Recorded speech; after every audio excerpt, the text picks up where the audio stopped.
আসসালামু আলাইকুম, আশা করি সবাই ভালো আছেন। সো আজকে ক্লাসে আমরা শিখব কিভাবে একটি ওয়ার্ডমার্ক লোগো ডিজাইন করা হয় ফ্যাশন ব্র্যান্ডের জন্য। সো সবার আগে একটা জিনিস আপনাদেরকে আমি আইডিয়া দিয়ে দিচ্ছি, ঠিক আছে? ডাফন্টে যাবেন, ঠিক আছে? আপনাদের লোগোর জন্য সবসময় এখানে দেখুন লোগোতে যে ফন্টগুলো ব্যবহার করা হচ্ছে খুবই সিম্পল, মিনিমালিস্টিক, ঠিক আছে? একদম সিম্পল, খুবই নট ক্রাউডি বা অথবা একটা কিছু ব্যান্ডের লোগো দেখবেন খুবই খুবই রকিং ভাবসাব, ঠিক আছে? ওই ধরনের লোগো আমাদের অ্যাকচুয়ালি দরকার নেই, ঠিক আছে? যদি আপনি কার্টুনিক ভাইব আপনার যদি পার্সোনাল অপিনিয়ন থেকে আপনি ইউজ করতে চান, ঠিক আছে, বাট প্রফেশনাল দিক থেকে আমাদের ওই ধরনের ফন্টের দরকার হবে না, ঠিক আছে? আমরা ফন্ট ইউজ করবো একদম সিম্পলি আপনাদেরকে আমি কয়েকটা ফন্টের নাম বলে দিচ্ছি। একটা হচ্ছে লাটো, একটা হচ্ছে রোবোটো। লাটো এর স্পেলিং হচ্ছে LATO, রোবোট হচ্ছে ROVOTO, ঠিক আছে? অথবা ডাফন্টে যাবেন, ডাফন্টে গিয়ে আপনারা এখানে সেন্স সেরিফ, ঠিক আছে? এখান থেকে এইখানের মডিউল থেকে ফন্টগুলো চুজ করবেন, but not this type font, ঠিক আছে? এরকম না, জাস্ট এই টাইপসের ফন্টগুলো, ঠিক আছে? এই ফন্টগুলোকে আপনি ব্যবহার করতে পারেন। তারপরে এই যে এখানে রোবোটো, ঠিক আছে, আমি যেটা নাম বলেছিলাম, ঠিক আছে? এই ধরনের ফন্টগুলোকে আপনি ব্যবহার করেন, নট এটা। জাস্ট সিম্পলি আমি একটা আইডিয়া দিচ্ছি, ঠিক আছে? এই ধরনের বোল্ড ফন্টগুলোকে লোগো ডিজাইনের জন্য ব্যবহার করবেন, সেক্ষেত্রে আপনার লোগোটা খুবই স্মার্ট হবে। এইখান থেকেও করতে পারেন, ঠিক আছে? নট এরকম, মানে দেখে বোঝা যাচ্ছে অ্যাকচুয়ালি কোনটা লোগোর সাথে স্ট্যান্ডার্ডে যাচ্ছে না। আর যদি হ্যান্ড রাইটিং টাইপের কিছু পছন্দ করেন অথবা লাইক স্টাইলিশ টাইপের, সেক্ষেত্রে ক্যালিগ্রাফি অথবা হ্যান্ড রাইটিংয়ে যেতে পারেন। আমি সাজেস্ট করবো হ্যান্ড রাইটিং থেকে নেওয়ার জন্য, ঠিক আছে? হ্যান্ড রাইটিং থেকে নট লাইক এইসব এই ধরনের ফন্টগুলো ব্যবহার করতে পারেন, যেমন এটা স্ট্যান্ডার্ড ফন্ট, ঠিক আছে?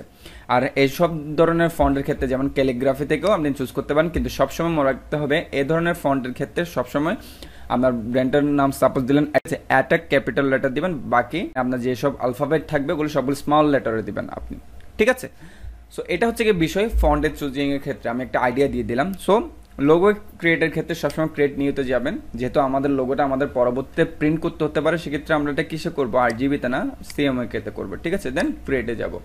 সো আর্টবোর্ড আপনারা 400x400 নিতে পারেন, আমি বলবো একটা স্কোয়ার ফ্রেমে নেওয়ার জন্য, তবে 1000x1000 এই যে স্ট্যান্ডার্ড সাইজ, ঠিক আছে? ওকে, এখানে কোনো রকম এই যে রেশিও সাইজ এসব কোনো কিছুই মেনটেন করতে হবে না, ফিল ফ্রি। ওকে, সো জাস্ট একটা কাজ করতে হবে, আপনার যদি একটা ব্যাকগ্রাউন্ড আপনার চুজ করে রাখে, আমি বলবো সবসময় ডার্ক ব্যাকগ্রাউন্ডে করবেন, সবসময় ব্ল্যাক একটা ব্যাকগ্রাউন্ডের মধ্যে করবেন, সেক্ষেত্রে আপনার লোগো ডিজাইনটা ইউনিক হবে, ঠিক আছে? সো আমি এভাবে করলাম, আনার পর আমি এটাকে লেয়ারটাকে লক করে দিলাম, আরেকটা নতুন লেয়ার নিলাম, এই লেয়ারটাতে আমি ডিজাইন করব, ঠিক আছে? সো সাপোজ আমি এখানে একটা ব্র্যান্ড নেম সাপোজ আমি কয়েকটা চুজ করে রাখি, সাপোজ আগে দিয়ে একটা চুজ করে রাখি, সাপোজ জাস্ট লিখলাম, আমি যদিও কোনো নামের কোনো মাথায় নেই, জাস্ট লিখলাম মেন্স ক্লোথস, লিখলাম আর কি একটা ব্র্যান্ডের নাম, ঠিক আছে?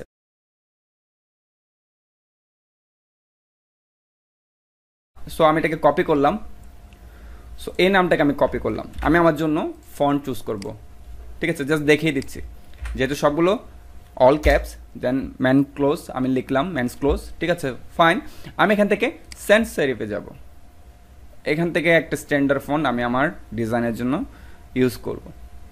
জাস্ট দেখুন সিম্পলি আমরা কিন্তু আমাদের ফ্যাশন ব্র্যান্ডের জন্য লোগো করতে পারতেছি, ঠিক আছে? একদম ফুল দিয়ে এটা দিয়ে সেটা দিয়ে ভরিয়ে দিলে এমন না যে কি লোগোটা খুব স্ট্যান্ডার্ড হবে, ঠিক আছে? সো এটা একটা গেল ফন্টের চুজিং এর ক্ষেত্রে, ঠিক আছে? সাপোজ আমি এখান থেকে এই কুল ভেটিকা এই ফন্টটা নিব, আমি ফন্ট ইনস্টল অলরেডি দেখিয়ে দিয়েছি, সো আমি এই ফন্টটাকে ইউজ করব, ঠিক আছে? ফাইন, এখন মেন্সের কিছু আইকন আমরা এখান থেকে নিতে পারি, সাজেশন আমরা একটু দেখতে পারি এখান থেকে, ঠিক আছে? সাপোজ আমরা এখানে লিখলাম ক্লোথস আইকন, ফাইন।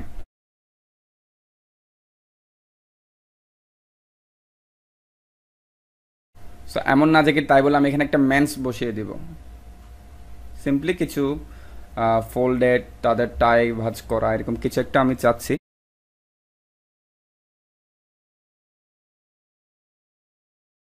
যেটাকে অ্যাকচুয়ালি মিন করে, যেটা একটা মেন্স মানে মেন্স ক্লোথিং, ছেলেদের একটা ব্র্যান্ড, ঠিক আছে? যেটা আমি মেন্স ক্লোথস লিখেছি, ঠিক আছে?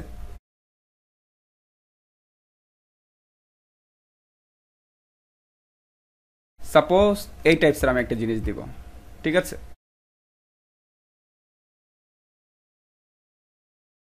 এখানে আরও আছে, সো এগুলো এই ধরনের দেওয়ার দরকার নেই, এটা স্ট্যান্ডার্ড। সো ডিরেক্টলি দেখেন কপি ইমেজ, একদম সিম্পলি আমি করে দেখাচ্ছি, দেখেন কন্ট্রোল বি দিলাম, এটা চলে আসলো। ঠিক আছে, সো পিকচারটার যখন সাইজটা একটু বড়, রেজুলেশনটা একটু বড়, সেক্ষেত্রে এটাকে আমি এক্সপান্ড করলে কিন্তু এটা হয়ে যেত, বাট এটা একদম হুবহু কপি হয়ে যাবে। সো আমরা কি করব, আমরা তো কপি করতে পারবো না, আমরা সেম মেথডটাকে ইউজ করবো, বাট আমাদের একটা নিজস্ব একটা ডিজাইন স্টাইল মেনটেন করবো। ওকে, সো এর আগে কী করবো, কন্ট্রোল আর দিব। আমি জাস্ট দেখাচ্ছি, আপনাদেরকে কনসেপ্টটা বুঝিয়ে দিচ্ছি। ঠিক আছে, এরপর আপনারা নিজের মতো করে জিনিসগুলো আরও প্র্যাকটিস করতে হবে। সো এটার সাথে এটাকে মিডল অ্যালাইন করে দিলাম, ফাইন, এটাকে লক করে দিলাম। ওকে, সো লক করে দেওয়ার পর এখন যেটা করতে হবে, প্যান টুলটা নিলাম, এখান থেকে রেড কালার নিলাম, যেহেতু এটা ব্ল্যাক অলরেডি আছে।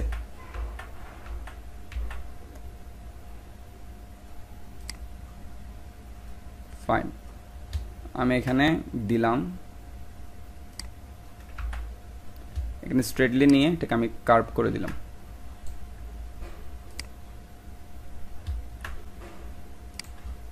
সো ওরা তো এভাবে দিয়েছে। ঠিক আছে, আমি একটু আমার মতো করে কার্ভ করে করে একটু ডিজাইন করে দিই, যাতে করে কপিতে না পড়ি।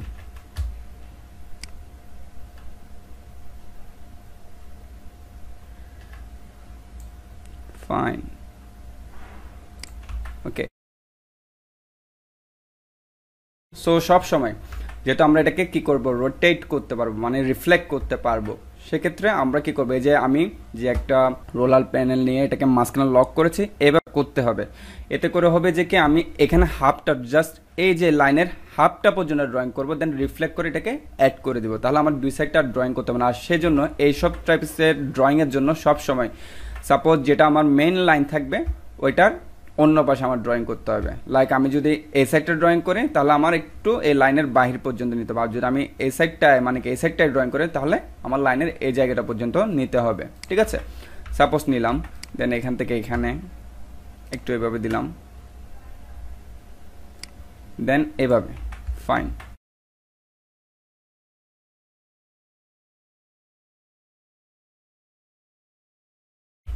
সো এটাকে এভাবে না দিয়ে আমি এভাবে দিতে পারি।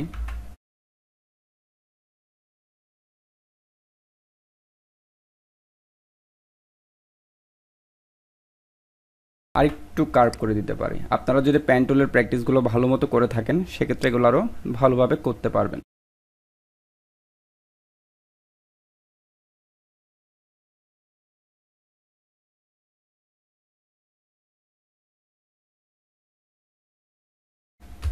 ওকে, আমি এখানে একটা ক্লিক দিলাম।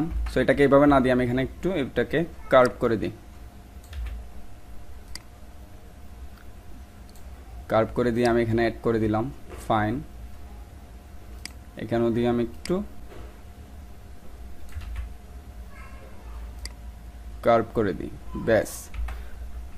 সো কার্ভ করে দিলাম, ব্যাস। দেন এখানের সাথে আমি এটাকে অ্যাড করে দিলাম। ফাইন, সো এখন অবজেক্টে যাব, আনলক।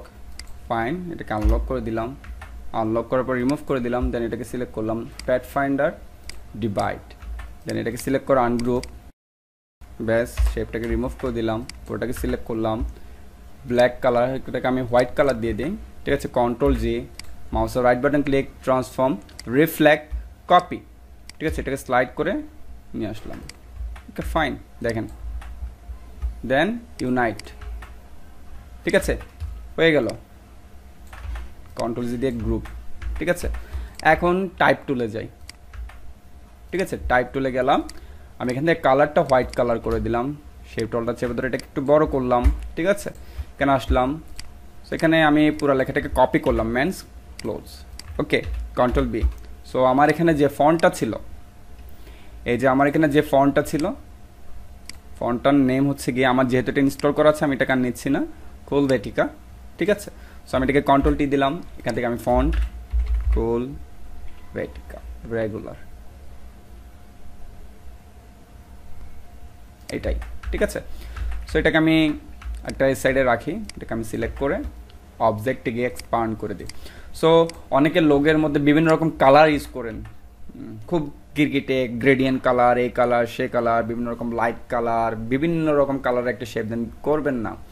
একটা লোগোতে, স্ট্যান্ডার্ড লোগোতে দুইটার বেশি কালার ইউজ করবেন, আমি বলবো যে কি একটাই কালার ইউজ করেন, ঠিক আছে, অথবা দুইটা, কিন্তু ওই যে দুইটা কালার ইউজ করবেন ওই দুইটা আপনার কাপড়ের মেন থিম কালারের সাথে যাতে মিলে যায় এই ধরনের কালারটা আপনি ব্যবহার করবেন, ঠিক আছে, অন্যান্য কালার ব্যবহার করবেন না, ঠিক আছে।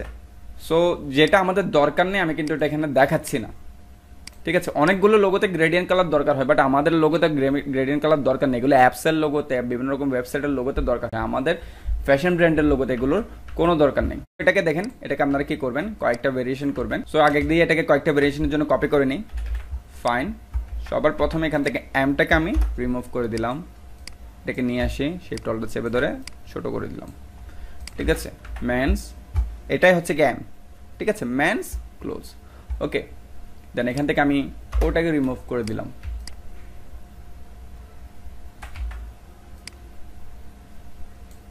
ঠিক আছে, এটাও একটা গেল। এরপর হতে পারে এখন এভাবে করে এনে এটাকে আমি ছোট করে দিচ্ছি, দেখেন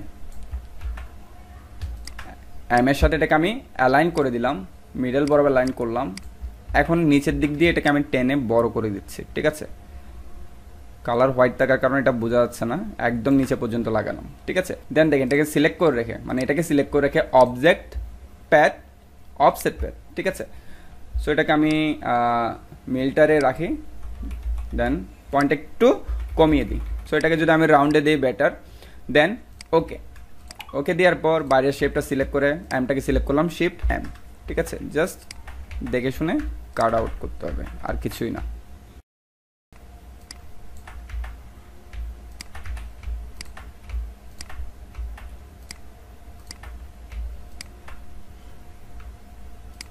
আপনাদের যদি এভাবে কালারে বুঝতে সমস্যা হয়, দেখেন মানে এখন তো আমি তো বুঝে যাচ্ছি কাট আউটটা, ঠিক আছে, আপনাদের হয়তো সমস্যা হতে পারে, সেক্ষেত্রে কি করবেন, বাইরের অংশটাকে সিলেক্ট করবেন, অন্য একটা কালার দিয়ে দিবেন, ঠিক আছে, অন্য একটা কালার দিয়ে জাস্ট ইউনাইট করে দিবেন, ফাইন। সো ড্র্যাগ করার পর সো এটাকে তখন আরেকটা কাজ করতে পারেন, দেখেন মেন সাইজে চলে যাব, তো control C control F, copy হয়ে পেস্ট হলো, ঠিক আছে, রেড কালার করে দিলাম, ফাইন।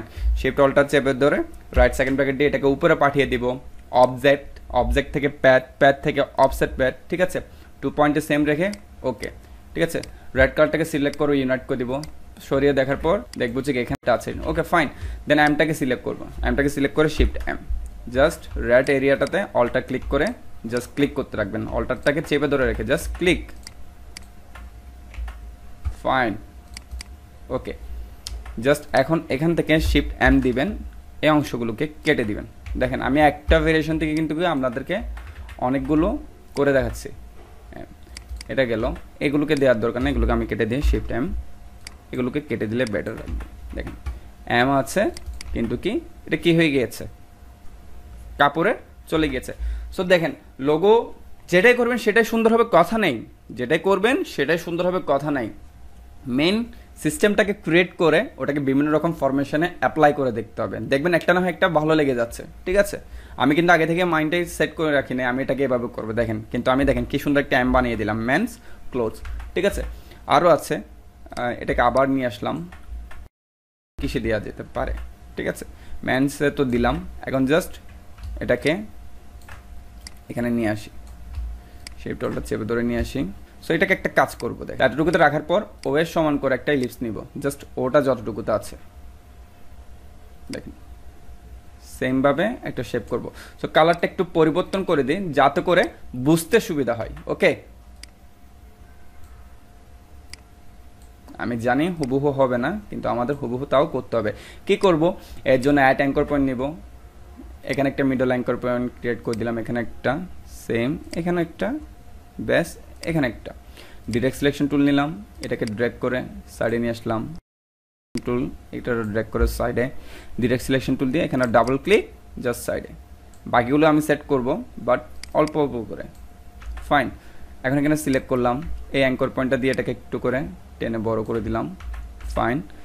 এখানে একবার ক্লিক করলাম, হ্যান্ডেল বারটা দিয়ে এটাকে একটু করে বড় করে দিলাম, এখানে একবার সেট করলাম, হ্যান্ডেল বারটা দিয়ে এখান থেকে একটু করে বড় করে দিলাম, ফাইন। দেখেন আবার এখানে একটু বাকি আছে, এটাকে আমি হ্যান্ডেল বার দিয়ে একটু করে বড় করে দিলাম, ফাইন, ওকে। তো সো ওটা হয়ে গেল। এই ওটার আর দরকার নেই, এটাকে রিমুভ করে দিলাম, কালারটা হোয়াইট করে দিলাম। ফাইন। সো এই ওটার একটা জিনিস করতে পারি। এখন দেখেন এটাকে আনলাম, এটাকে একটু শেপ অলটা চেপে ধরে একটু বড় করে দিই। ফাইন, ঠিক আছে। এটাকে একটু নিচে পাঠিয়ে দিই, ঠিক আছে। নিচে পাঠিয়ে দেওয়ার পর অ্যালাইনমেন্ট করলাম। কীভাবে নিচে পাঠাচ্ছি না পাঠাচ্ছি এগুলো না বুঝলে অবশ্যই কি এই যে আপনাদের বেসিক টুলে ক্লাস করেছি এটা করতে হবে, পসিবল না। শিফট এম দিলাম, জাস্ট বাইরের অংশটাকে কেটে দিলাম, ব্যাস হয়ে গেল। এটাকে রিমুভ। এখন দেখেন এখন পারফেক্টলি হোয়াইটের শেপে মানে ওটার শেপটাতে এটা চলে আসছে। এখন এটার কালারটা একটু পরিবর্তন করে দিই বোঝার সুবিধার্থে, দিলাম। সেটাকে জাস্ট এখানে ড্র্যাগ করে দেখি, ফাইন, ভালো লাগছে, ঠিক আছে। এটাকে সিলেক্ট করবো, মাউসের রাইট বাটন সরি এটাকে এইভাবে ড্র্যাগ করে সিলেক্ট করবো, আবার সিলেক্ট, অ্যালাইনমেন্ট একদম মিডল বরাবর। ফাইন, হয়ে যাওয়ার পর এটাকে আরেকটু ড্র্যাগ করে নিচে নিয়ে আসবো, ঠিক আছে। সো এটাকে অবজেক্টে যাব, প্যাড, প্যাড থেকে অফসেট প্যাড, এখানে রাউন্ড দিয়ে পয়েন্টটা 1 করে দিব, ঠিক আছে। পয়েন্টটা 1 করে দেওয়ার পর ওকে, ওকে দেওয়ার পর এটাকে সিলেক্ট করে প্যাড ফাইন থেকে ইউনাইট। ফাইন, এখন এটাকে একটু ছোট করে দিলাম, ব্যাস হয়ে গেল, এতটুকু এনাফ। এটাকে সিলেক্ট করব, ব্ল্যাক কালার দিয়ে দিব। ব্ল্যাক কালার দিয়ে দেওয়ার পরে দেখেন এটা এখানে যাওয়ার পরে কিন্তু ব্ল্যাক আছে, ঠিক আছে। সো এটাকে যদি আবার আমরা হোয়াইটে নিয়ে যাই কিন্তু এটা হোয়াইট হবে না। সো একটা ম্যাজিক দেখেন, এটাকে সিলেক্ট করবেন কন্ট্রোল এক্স, দেন এটাকে আবার সিলেক্ট করবেন। এই যে এখানে ট্রান্সপারেন্সি প্যানেল, এখানে আসবেন, এটাতে ডাবল ক্লিক দিবেন। ক্লিপে এটা যদি টিক মার্ক করা থাকে আবার আনটিক করে দিবেন, যেন এখানে একটা সিলেক্ট করে কন্ট্রোল এফ। ফাইন, দেখেন, দেন আবার এখানে সিলেক্ট করে দিবেন, ব্যাস। এটাকে এখন নাড়াচাড়া করতে পারবেন। সো এটাকে যদি এখন ব্ল্যাকে নিয়ে যায় ব্ল্যাক, বাইরে নিয়ে গেলে বাইরে। সাপোজ এটার ব্যাকগ্রাউন্ডটা যদি আমি এখন ইয়েলো কালার দিই, দেখা যাবে ইয়েলো।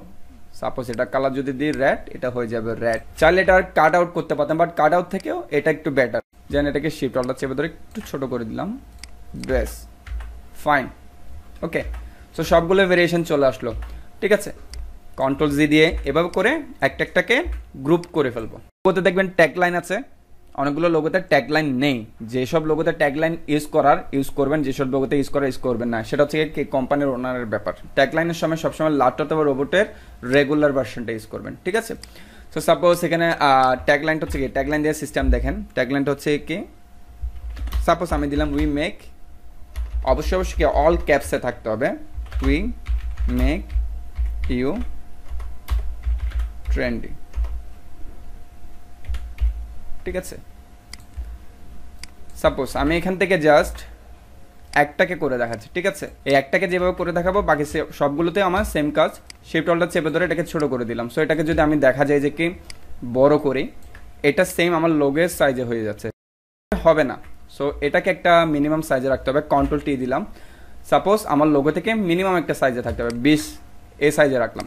যদি ওয়ার্ড অনেক বেশি হতো, সাপোজ আমি দেখাচ্ছি জাস্ট একটা স্পেস দিয়ে, এভাবে অনেকগুলো ওয়ার্ড থাকতো, সেক্ষেত্রে যদি এই লেখাটা এতটুকু পর্যন্ত আসতো দেন ওকে। বাট যদি এভাবে ছাড়া এতটুকুর মধ্যে কি স্পেস একটা মিনিমাম একটা পয়েন্ট 20, 10 এরকম আসার পর দেখতেছেন থেকে এটা হাফে পড়ে আছে, ঠিক আছে। যদি এখানে আপনি এক্সট্রা কোনো এলিমেন্টস দিতে না চান, চাইলে আপনি এইভাবে একটা শেপ দিয়েও কি জিনিসটাকে ফিল আপ করে দিতে পারেন, বাট সেক্ষেত্রে এটা তেমন ভালো দেখাবে না, ঠিক আছে। দিতে পারেন, ঠিক আছে। সো স্পেসটা কীভাবে দিব আমরা দেখেন, যে সেটার সাথে এটাকে অ্যালাইন করবো। অ্যালাইন দেওয়ার পর এই যে এখান থেকে রোলার প্যানেলটা এনে, সরি অ্যালাইন করার পর এই যে এখান থেকে রোলার প্যানেলটা এনে এস এর এ একদম লাস্ট কর্নার বরাবর অ্যাড করে দিব। দেওয়ার পর সো এটাকে সিলেক্ট করে রেখে জাস্ট এখান থেকে জাস্ট এই অপশনটাকে কি করব, শিফট চেপে ধরে জাস্ট ক্লিক করতে থাকবো, ঠিক আছে। এতে করে এটার রেশিওটা নষ্ট হবে না, সাইজটা বড় হবে না, কিন্তু স্পেস ক্রিয়েট হয়ে যাবে, ঠিক আছে। জাস্ট ক্লিক, দেন যখন দরকার নাই শিফট চেপে ধরা, তখন আর শিফট চেপে ধরবো না, ব্যাস হয়ে গেল। করার পর অবজেক্টে গিয়ে এক্সপান্ড করে দিব, ওকে। চাইলে আপনারা এখান থেকে কালার পরিবর্তন করতে পারেন। সাপোজ জাস্ট এখান থেকে আনগ্রুপ করার পর আমি বলবো জাস্ট একটা কালারকে আপনি পরিবর্তন করলেন, ফাইন। দেন নিচের চাইলে এই কালারটাকে আপনি পরিবর্তন করতে পারলেন, ওকে। এভাবে করে দিতে পারেন, অথবা পুরোটার কালার পরিবর্তন করে আপনি লোগোটাকে ক্রিয়েট করতে পারেন। আশা করি এতটুকু আপনারা বেসিকভাবে বুঝতে পেরেছেন। আমরা আরও লোগোর ডিজাইন শিখব পরবর্তী ক্লাসে। ধন্যবাদ।